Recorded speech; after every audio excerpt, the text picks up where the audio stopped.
नमस्कार. काही दिवसांपासून भूमिका मांडत असणारे नेते बच्चू कडू भाऊ असतील, वामनरावजी चटक साहेब असतील, अजितजी नवले हे आंदोलन करत होते. शेतकऱ्यांनी खूप मोठ्या प्रमाणात त्यांना पाठिंबा दिला. आंदोलनामध्ये तुम्ही जर बघितलं तो रोष दिसत होता. लोकांमध्ये जो काही सरकारच्या विरोधात रोष आहे तो कुठंतरी तिथं आपल्याला जाणवत होता. पण तो रोष कशामुळे होता तर लोकांना ज्या काही अडचणी आजपर्यंत आलेल्या खास करून शेतकऱ्याला, शेतमजुराला तो रोष होता. आता अतिवृष्टी झाली, त्याच्यामध्ये मोठ्या प्रमाणात शेतकऱ्याचं नुकसान झालं, तो रोष आहेच. पण गेल्या काही वर्षांमध्ये सरकारकडनं ज्या पद्धतीचं धोरण शेतकऱ्यासाठी, शेतमजुरासाठी करायला पाहिजे ते धोरण योग्य पद्धतीचं न झाल्यामुळे सुद्धा आज महाराष्ट्रातला शेतकऱ्याशी नाळ जोडलेले हे सर्व नेते आहेत, हे प्रामाणिक आहेत. पण कुठंतरी भोल्या बाबड्या या सर्व नेत्यांच्या 2008, 17, 19 या सर्व कर्जमाफी आपण जर बघितल्या तर त्याला कुठलीही समिती आपण केली नव्हती. त्याच्यामध्ये भाजपचा सुद्धा 2017चं कर्जमाफी आपल्या सगळ्यांना माहिती आहे. समिती न फॉर्म करता तिथल्या तिथं कर्जमाफी ही दिली गेली होती. त्यांच्या काळात अटीतटी खूप होत्या, पण महाविकास आघाडीच्या काळामध्ये आणि त्याच्या आधी राष्ट्रवादी आणि काँग्रेसच्या काळामध्ये जी कर्जमाफी दिली होती ती सरसकट तिथं दिली गेली होती आणि शेतकऱ्यांच्या खात्यामध्ये नाही तर बँकेच्या अकाउंटमध्ये लगेच तो सर्व पैसा पोचला होता आणि शेतकऱ्याला मदतसुद्धा झाली होती. मग त्यावेळेस कुठं समिती फॉर्म केली गेली नव्हती, निर्माण झाली नव्हती. मग अशी आत्ता समिती फॉर्म करण्याची कारण काय होतं? 31 मार्चपर्यंत लोन आपल्याला भरावे लागतात, कोणालाही असू द्या, शेतकऱ्याला पण तसंच आहे. आणि याच्यात तुम्ही 31 मार्च नंतरची तारीख जर सरकार देत असेल तर पूर्णपणे सरकारने आपल्याला फसवलेलं आहे आणि त्यांचं आश्वासन म्हणजे कुठंतरी फुसका बॉम्ब आहे असं आपल्याला म्हणावं लागेल. पण याच्यात बळी कोणाचा जाणार आहे तर शेतकऱ्याचा बळी जाणार आहे. कारण अतिवृष्टीमध्ये आमचा शेतकरी अडचणीत आलेलाच आहे.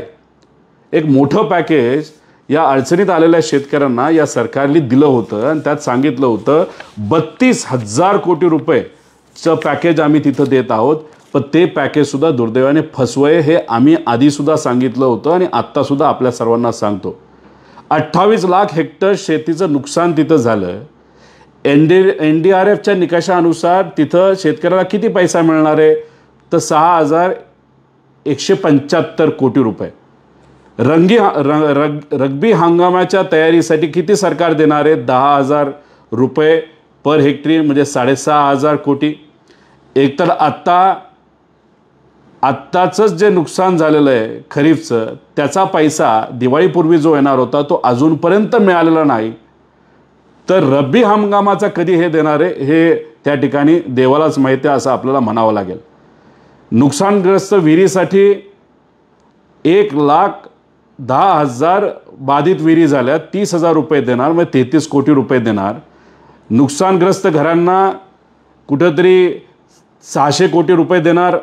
दुधाळ जनावरांसाठी 19 कोटी, कारण का 37,500 रुपये प्रति जनावर म्हणजे जनावरांची किंमत 70,000 ते 1,00,000च्या घरात आहे आणि हे देणार किती तर 37,000. लंपीसाठी GR 70,000चा आहे आणि इथं हा GR जो काढला तो 37,000 रुपयाचा आहे. त्यामुळे इथं सुद्धा शेतकऱ्याला फसवलेलं आहे. त्याच्याचबरोबर जनावरे म्हणजे बैल याच्यासाठी 32,000 म्हणजे 15 कोटी रुपये. कारण का या महाराष्ट्रामध्ये 4,390 बैलांचा तिथं मृत्यू झाला, त्यामुळे 15 कोटी तिथं मिळतील. खरडून गेलेल्या जमिनीसाठी 60,000 हेक्टर आहे, 47,000 रुपये हे डायरेक्ट अकाउंटला देणार आहे. तर किती कोटी झाले तर 282 कोटी. आणि मनरेगाच्या अंतर्गत किती देणार आहेत तर हे 3 लाख रुपये प्रति हेक्टर म्हणजे 1,800 कोटी. म्हणजे टोटल जर आपण केली तर 15,424 कोटी रुपये होतात, 32,000 कोटी रुपये नाही. आणि हे 15,000 कोटी रुपये ते सुद्धा त्यातली मोठी रक्कम अजूनपर्यंत दुर्दैवाने शेतकऱ्याला तिथं पोचलेली नाही. त्यामुळे हे पॅकेज फसवं आहे शेतकऱ्याला अजूनपर्यंत मदत मिळालेली नाही. 8,500 रुपये तुम्ही जिरायत शेती करणाऱ्या पर हेक्टर शेतकऱ्याला तिथं देणार होता, 8,500 रुपये. पण आज जर आपण बघितलं तर अनेक गावांमध्ये अनेक शेतकऱ्याला 5,000 रुपये, 4,000 रुपये, 6,000 रुपये पर हेक्टर मदत तिथं मिळाली. आणि एकरावर जर गेलो तर 2,500 रुपये प्रति एकरपर्यंत ही मदत जाते. आता 2,500 रुपयात करायचं काय? सोयाबीनचा खर्च किती, कांद्याचा खर्च किती, तुरीचा किती, फळबागांचा किती, याचा कुठंतरी अभ्यास सरकारने करायला पाहिजे होतं. दुर्दैवाने तो केला नाही. अशा प्रकारचं फसवं पॅकेज हे अतिवृष्टीला तिथं दिलं. आमच्या सगळ्यांची सरळ सरळ मागणी आहे, 50,000 रुपये हेक्टरी मदत आमच्या शेतकऱ्याला तिथं दिली गेली पाहिजे. त्याच्याचबरोबर आमचे शेतमजूर जे आहेत, शेतात आज काम करायला काम नाही, मग करायचं काय, मुलांना शिकवायचं कसं, असा प्रश्न आमच्या शेतमजुराला पडलेला आहे. त्यामुळे शेतकऱ्याला 50,000 रुपये हेक्टरी मदत देत असताना आमच्या शेतमजुराला एका परिवाराला 25,000 रुपये तरी कमीत कमी मदत ही सरकारकडनं आज देण्याची जरूरत आहे. आणि हे रोजगार हमी योजनेचं जे काय खूळ लावलंय ना, तर खोटेपणा जो लावलाय, आज या महाराष्ट्रामध्ये 3,000 कोटी रुपये हे रोजगार हमीचे आता सरकारकडनं देय बाकी आहे. मग आता तुम्ही वेगळे पैसे कसे देणार आहात? त्यामुळे हे रोजगार हमीचं भूत न दाखवता, तिथं आमिष न दाखवता डायरेक्ट अकाउंटला पैसे येणं फार महत्त्वाचं आहे. आणि सगळ्यात प्रमुख मागणी आमच्या सगळ्यांची आहे ती म्हणजे कर्जमाफी. ते सुद्धा 8 डिसेंबरला जे हिवाळी अधिवेशन होणार आहे त्याच्या आधी कर्जमाफी होणं आज महत्त्वाचं आहे. कारण का या पावसामुळे तर नुकसान झालंच आहे, पण गेल्या 4 ते 5 वर्षामध्ये सोयाबीनचे भाव वाढेनात, कपाशीचे भाव वाढेनात, कांद्याचे भाव मध्ये वाढले, परत ते खाली आलेले आहेत. फळबागांना मोठ्या प्रमाणात अडचणी तिथं झालेल्या आहेत. उडीदाच्या अडचणीत आहे, तूर तिथं अडचणीत आहे. आणि बहुतांश पिकं का अडचणीत आहे तर सोयाबीन इम्पोर्ट केलं जातंय, भारताच्या बाहेरून सोयाबीन आणलं जातंय. त्यामुळे सोयाबीनचा भाव कुठेही 45च्या पुढं जाईना. तिथं सरकारी खरेदी केंद्र 5,300च्या आसपास आहे, पण तिथपर्यंत भाव तर पोचला पाहिजे. त्याच्याचबरोबर आपण जर बघितलं तर तिथं कपाशीचं काय झालंय, 6,000च्या पुढं भाव सरकेना. तिथं महाविकास आघाडीच्या काळामध्ये 10,000च्या पुढं भाव गेला आणि सरकार बदललं तर केंद्र सरकारने ऑस्ट्रेलिया आणि अमेरिकेवरनं कापूस आणला आणि भाव पटकिनी 5,000च्या खाली आणले. आणि ह्या सगळ्या गोष्टीमध्ये वर्षाला सोयाबीन शेतकऱ्याचं नुकसान जर किती झालं असेल तर ते 15 ते 16,000 कोटी, कपाशीचं 10-12,000 कोटी. म्हणजे दरवर्षी आमचा शेतकरी सर्व पिकामध्ये 50,000 कोटीचं नुकसान तिथं होते आणि याची नोंद दुर्दैवाने कुठं नाही. मग ह्याच्यातून जगायचं कसं? प्रॉब्लेम काय होतोय तर मग हे सर्व शेतकरी बँकेचं कर्ज तिथं परतफेड करू शकत नाहीत आणि त्यामुळे हे सर्व शेतकरी आज कर्जबाजारी झालेले आहेत. त्यामुळे ही जे समितीचं खोटेपणा तुम्ही जो पुढे करत आहात की आम्ही समिती करतोय, जूनपर्यंत निकाल येईल, हे पूर्णपणे फसवेगिरी आहे, फुसकं आश्वासन आहे. तुम्हाला करायचंच झालं असतं तर आत्ता तुम्ही ते केलं असतं, पण नाही. तुम्हाला त्या बाबतीत शेतकऱ्याला मजुराला मदत करायची नाही म्हणून तुम्ही जूनपर्यंत तसंच ढकललं. त्याच्यात तुम्हाला काय काढायचंय तर तुम्हाला हिवाळी अधिवेशन काढायचंय, तुम्हाला बजेटचं अधिवेशन मार्चचं काढायचंय. आणि सगळ्यात महत्त्वाचं, स्थानिक स्वराज्य संस्थेमध्ये कुठंतरी लोक आज जी सरकारवर चिडलेली आहेत तो राग, ती चीड आज कुठंतरी एक फुसकं आश्वासन दुर्दैवाने देऊन ही चीड कमी करण्याचा आणि हे इलेक्शन कसं तरी पुढं काढून घेण्याचा प्रयत्न त्या ठिकाणी तुम्ही करत आहात. आणि तुम्हाला अभ्यास कशासाठी लागतो? याच्या आधी तुम्ही सुद्धा कर्जमाफी दिली, त्याच्या आधीच्या सरकारने सुद्धा त्या ठिकाणी दिलेली आहे. मग त्याचा अभ्यास हा आपल्याकडे आहे. कर्जमाफी आता सहजपणे तुम्ही करू शकता. तुम्हाला अभ्यास म्हणजे काय, म्हणजे इतका अभ्यास जर अभ्यासू लोकांना अभ्यास करावा लागत असेल तर मग ह्याला काय, म्हणजे हास्यास्पदच आहे असं आपलं तिथं म्हणावं लागेल. आणि ह्याच्या आधी सुद्धा आपण जर बघितलं तर अनेक तुम्ही तिथं टास्क फोर्स केलेल्या आहेत. याच्यामध्ये बोलायचं झालं तर AI टास्क फोर्स केलं, जानेवारीमध्ये स्थापना झाली, 3 महिन्यामध्ये अहवाल येणार होता. अजूनपर्यंत या टास्क फोर्सचा अहवाल आलेला नाही, कारण का टास्क फोर्सच्या बैठका झालेल्या नाहीत. काय चालले त्यांना तिथं माहिती नाही. नुसतं आपल्याला बातमी करायची होती म्हणून त्यांनी तिथं टास्क फोर्स आणला. त्याच्याचबरोबर शेतमजुरांसाठी कल्याणकारी योजना यासाठी समिती स्थापन झाली. कधी स्थापन झाली तर 23 एप्रिलला स्थापन झाली. 1 महिन्यामध्ये अहवाल येणार होता. अजूनपर्यंत अहवाल आलेला नाही. अरे खरंच अभ्यास करायचा आहे तर काही माजी अधिकारी जसं केंद्रेकर हे जे माजी अधिकारी आहेत त्यांनी अभ्यास केला आहे. कशावर केला आहे? मराठवाड्यामध्ये असणारे जे शेतकरी आहेत ते का विचार करतायत आत्महत्या करायचा, त्याच्यावर त्यांचा अभ्यास आहे. आणि त्यांनी सांगितलं की आज मराठवाड्यातल्या शेतकरी 2 लाख शेतकरी आत्महत्या करण्याचा विचार तिथं करतोय. दिवसाला 8 शेतकरी तिथं आत्महत्या करतायत. मग हा जो अभ्यास केलेला आहे केंद्रेकरांनी, तो अहवाल सरकारला दिलेला आहे. अधिवेशनामध्ये अनेक वेळा आम्ही सगळ्यांनी त्या ठिकाणी बोललेलो आहोत. मग हा अहवाल जो रेडीमेड आहे त्याचा अभ्यास करून त्याच्यावर तुम्ही कारवाई का करत नाही? या सरकारला ही कारवाई करायची नाही, यांना फक्त वेळखाऊपणा करायचा आहे.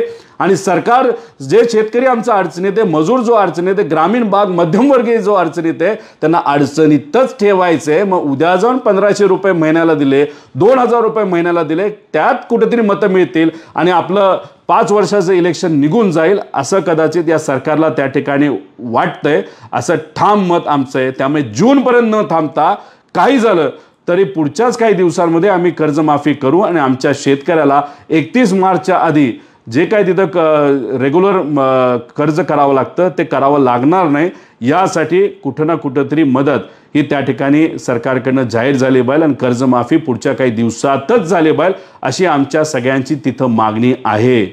तुम्ही बघा, अनेक विविध बातम्या ज्या झालेल्या आहेत कालच्या बैठकीच्या, त्याच्या खालच्या कमेंट तुम्ही सर्वांनी वाचाव्या. त्या कमेंटमध्ये शेतकऱ्याची मुलं मुली काय म्हणतायत हे कुठेतरी आपण सगळ्यांनी वाचून घेतलं पाहिजे. का ते म्हणतायत हे समजून घेतलं पाहिजे आणि त्याच्यावर कुठेतरी खऱ्या अर्थाने धोरण केलं पाहिजे असं आमच्या सगळ्यांचं तिथं मत आहे. हे तुम्हाला फक्त इलेक्शन पुरतं या योजना आणायच्या, जसं कुठल्या योजना, लाडकी बहीण इलेक्शनच्या आधी आणली, 50 लाख महिलांचं नाव त्याच्यामध्ये कमी केलं, उद्या जाऊन अजून काही महिलांचं नाव त्याच्यातून कमी केलं जाणार आहे. त्याच्याचबरोबर आनंदाचा शिधा इलेक्शनच्या आधी दर महिन्याला तुम्ही देत होता, 4-4 वेळा इलेक्शनच्या आधी तुम्ही आनंदाचा शिधा दिला. पण आज शेतकरी आणि मजूर अडचणीत असताना आनंदाचा शिधा दिवाळीला द्यायचं तुम्हाला वाटलं नाही? तुम्हाला वाटलं नाही का? तुम्हाला आता इलेक्शनची जरूरत नाही. तुम्ही आता विधानसभा मोठ्या मताधिक्याने तिथे निवडून आलाय. त्यामुळे आता आनंदाचा शिधा तुम्हाला द्यायचा नाही, तीर्थदर्शन तुम्हाला करायचं नाही. अशा अनेक योजना ज्या आणल्या गेल्या त्या दुर्दैवाने त्या ठिकाणी तुम्ही बंद केल्या. तुम्ही फसवताय. फसवणं कमी केलं पाहिजे, थांबवलं पाहिजे. कारण का आपण राजकारणी लोक आपलं जीवन आपण सहजपणे जगू शकतो, पण ही मदत आमच्या शेतकऱ्याला आणि आमच्या मजुराला आज जर त्या ठिकाणी मिळाली नाही तर आमच्या शेतकरी आणि मजूर हे आत्महत्या केल्याशिवाय राहणार नाही. ही दुर्दैवी गोष्ट ही समजून घेऊन लवकरात लवकर या बाबतीत निर्णय घेण्याची जरूरत आहे. आणि आज आमच्या या शेतकऱ्याच्या हातामध्ये पैसा नसल्यामुळे त्यांची मुलं आणि मुली शिक्षणापासून वंचित राहतील अशी भीती तिथं वाटायला लागली. तुम्ही परीक्षेची फी माफ केली, पण ती फी असते किती? तर 100 ते 200 रुपये असते. आमच्या शेतकऱ्यांच्या मुला मुलींची मागणी आहे तुम्ही तिथं जी अकॅडमिक फी आहे ती सरकारकडनं तिथं भरली गेली पाहिजे अशी त्यांच्या सगळ्यांची मागणी. म्हणून ह्या मागण्या त्यांच्या आहेत, आमच्या नाही. आम्ही फक्त लोकांचं प्रतिनिधित्व त्या ठिकाणी करतो. लोकांच्या मनामध्ये काय हे आम्हाला तिथं माहिती आहे, म्हणून ही मागणी लोकांच्या वतीने आम्ही सर्वजण तिथं करत आहोत. फडणवीस साहेबांनी सांगितलं काल बोलत असताना पॅकेजबद्दल मी तुम्हाला सांगितलं हे सर्व खोटं पॅकेज आहे, फसवं पॅकेज आहे. कुठेही शेतकऱ्याला त्या ठिकाणी मदत ही मिळणार नाही. जमीन जी खरडून गेलेली, किती शेतकऱ्याला तुम्ही आतापर्यंत पैसे दिलेत सांगा. माझ्या मतदारसंघामध्ये जर शेतकऱ्याचा आकडा बघितला, मदत जेवढी आली ती बघितली तर हेक्टरी 6 ते 7 हजाराच्या पुढं मदत ही दुर्दैवाने आमच्या शेतकऱ्याला झाली नाही. आमचा शेतकरी तिथं विचारतोय काय करायचं या 7,000 रुपये हेक्टरीमध्ये? आमचं जगणं अवघड झालेलं आहे, कसं जगायचं हे त्यांना तिथं कळत नाही. म्हणून सरकारकडनं 50,000ची मदत तिथं झाली पाहिजे. पीक विम्याच्या बाबतीत तुम्ही बोलला होता, 17,000 रुपये पीक विमा कंपनीकडनं तिथं मिळेल. अहो काही बातम्या अकोल्याच्या आपण जर बघितल्या तर पीक विमा कंपनीकडनं किती मदत मिळाली तर 5 रुपये 25 रुपये अशी दुर्दैवाने त्या ठिकाणी मदत मिळाली. आणि हे आम्ही आधीपासून सांगत होतो. पत्ते खेळणारे जे मंत्री होते अधिवेशनामध्ये त्यांना हाच मी प्रश्न केला होता, 4 ट्रिगर जे तुम्ही कमी केलेले ते 4 ट्रिगर 5 पैकी कमी केल्यामुळे आमच्या शेतकऱ्याला मदत नाही मिळणार. आणि तशीच ती परिस्थिती तिथं झालेली आहे. आम्ही सुद्धा अभ्यास करतो पण दाखवण्यासाठी नाही करत. खऱ्या अर्थाने लोकांचे प्रश्न सुटावे यासाठी आम्ही अभ्यास करतो आणि तो अभ्यास करून आम्ही मुद्दा मांडला होता. अधिवेशनामध्ये बोललो होतो, पीक विमाचे 4 ट्रिगर कमी केल्यामुळे शेतकऱ्याचं खूप मोठं नुकसान होणार आहे. कांदा पीक शेतकऱ्याचं नुकसान किती झालं हे ट्रिगर काढल्यामुळे? 56,000 रुपये पर हेक्टरचं. आमच्या सोयाबीन शेतकऱ्याचं किती नुकसान झालं तर 52,000 रुपये प्रति हेक्टरचं. कपाशी शेतकऱ्याचं नुकसान किती झालं? 42,000 रुपये प्रति हेक्टर. तुरीच्या शेतकऱ्याचं 30,000 रुपये प्रति हेक्टर. 4 ट्रिगर काढल्यामुळे. का ट्रिगर काढले तर सरकारचे 5,000 कोटी रुपये वाचावे. तुम्ही 5,000 कोटी वाचवायला गेला, पण 50,000 30,000 ही मदत विविध पिकानुसार जर आपण बघितली तर 40,000 कोटी रुपयाचं नुकसान हे शेतकऱ्याचं हे 4 ट्रिगर काढल्यामुळे झालंय. म्हणजे 5,000 कोटी रुपये वाचवण्यासाठी शेतकऱ्याचं 40,000 कोटीचं नुकसान तुम्ही केलंय. आणि दुसऱ्या बाजूला मोठ्या मोठ्या कॉन्ट्रॅक्टरला तुम्हाला द्यायला पैसा आहे, पण आमच्या छोट्या कॉन्ट्रॅक्टरला द्यायला पैसा नाही, आमच्या शेतकऱ्याला तिथं मदत करायला मदत नाही. त्यामुळे तुम्ही जे 32,000 कोटीमध्ये 17,000 कोटी रुपये हे पीक विम्याचे तिथं मिळतील, कंपनीकडनं मिळतील, हे जे तुम्ही बोलला होता 17,000 रुपये पर हेक्टर, हे किती आता मिळायला लागले तर 5 रुपये 25 रुपये मिळायला लागलेत. तर ह्याच्याकडे कोण लक्ष देणार आहे? आम्ही हे मुद्दे मांडून थकलो तरी सुद्धा सरकार या बाबतीत त्या ठिकाणी लक्ष देत नाही. खरेदी केंद्र आम्ही सुरू केले असं तुम्ही म्हणत आहात. उडीदचं खरेदी केंद्र सुरू व्हावं यासाठी गेले 2 महिने मी आबदतोय. माझ्या मतदारसंघामध्ये उडीद मोठ्या प्रमाणात केलं जातं. शेतकरी उडीद अतिशय मातीमोल किमतीला तिथं विकलं आणि आत्ता कुठेतरी तुम्ही आता तिथं खरेदी केंद्र सुरू करत आहात. तशीच परिस्थिती सोयाबीनची आहे. तुम्ही काल जाहीर केलं की आम्ही सुरू करतो. नोंदणी सुरू झालेली आहे आणि 15 नोव्हेंबर नंतर खरेदी सुरू होणार आहे. टार्गेट किती घेतलंय? 18 लाख टनाचं. उत्पादन किती होतंय? 60 लाख टन. गेल्या वेळेस आपण जर बघितलं, तुम्ही 11 लाख टन सोयाबीन विकत घेतलं तर त्या ठिकाणी बनलं किती तर 50 लाख. ते शेतकऱ्याच्या हातामध्ये जे राहिलेलं 40 लाख टन होतं ना, ते शेतकऱ्याला कितीला विकलं? 4,000 रुपयाला विकलं. खर्च किती आहे तर 7,000 रुपयाचा खर्च आहे. फरक जर आपण काढला तर ते 3,000 रुपयाचा जो फरक येतो, तर 3,000 गुणिले आपण जर 40 लाख टन घेतलं तर 12,000 कोटीचं नुकसान शेतकऱ्याचं गेल्या वर्षी झालेलं आहे. यंदा तुम्ही 18 लाख करणारे, बनणारे 60 लाख, तर हे 40 लाखाचं नुकसान परत आमच्या त्या शेतकऱ्याचं होणार आहे. तसंच कपाशीचं झालेलं आहे, तसंच तुरीच्या बाबतीत सुद्धा त्या ठिकाणी होणार आहे. त्यामुळे खरेदी आम्ही सुरू केली हे जे तुम्ही बोलत आहात ते साफ खोटं आहे. आणि याच्यात सुद्धा खरेदी करत असताना ती योग्य पद्धतीची दुर्दैवाने त्या ठिकाणी खरेदी होत नाही आणि त्यात आमच्या शेतकऱ्याचं खूप मोठ्या प्रमाणात नुकसान होत आहे. कांदा उत्पादक शेतकऱ्याचं सुद्धा नुकसान तिथं झालेलं आहे.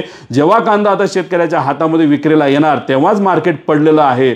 तेव्हाच तुम्ही बाहेरून कुठेतरी बाहेर जाणारा आपला कांदा हा थांबवला आणि त्याच्याच बरोबर तुम्ही तिथं जो खरेदी केलेला कांदा होता नाफेडली, तो त्याच मार्केटमध्ये विकण्याचं तिथं तुम्ही विचार केला. मार्केट जे पडलं ते अजून उठलेलं नाही.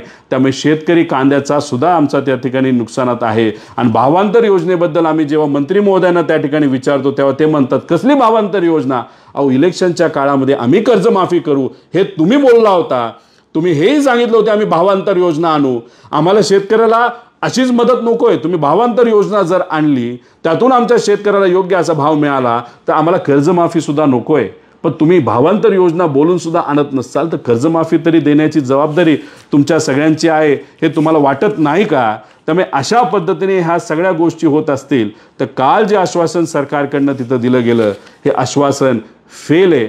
या आश्वासनाचा कुठेही आमच्या शेतकऱ्याला त्या ठिकाणी मदत होणार नाही. पीक विम्याची मदत तिथं होणार नाही. हे जे आमचं अतिवृष्टीचं पॅकेज दिले ते सुद्धा दुर्दैवाने फसवं आहे. खरेदी केंद्राच्या माध्यमातून आम्ही न्याय देऊ हे जे तुम्ही सांगत आहात ते सुद्धा फसवं आहे. आणि ही जी समिती तुम्ही फॉर्म केली ती फक्त वेळखाऊपणा आहे. तुम्हाला फक्त स्थानिक स्वराज्य संस्थेचं इलेक्शन काढायचं आहे. तुम्हाला फक्त बजेटचं सेशन काढायचं आहे, हिवाळी सेशन तिथं काढायचं आहे आणि कुणीही त्या मुद्द्यात चर्चा होऊ नये म्हणून त्या ठिकाणी कुठंतरी तुमचं मत आहे. त्यामुळे लढाई ही शेतकऱ्यांनी काल जिंकली असली तरी तहात आम्ही हारलोय असं आपल्याला त्या ठिकाणी म्हणावं लागेल. त्यामुळे कृपा करून मी सर्व नेत्यांना, शेतकरी नेत्यांना विनंती करतो, आपण परत एकदा विचार करावा. शेतकऱ्यांचं म्हणणं काय हे आपण समजून घ्यावं आणि हा लढा इथंच न थांबवता हा लढा आत्ता परत एकदा तो चालू करावा.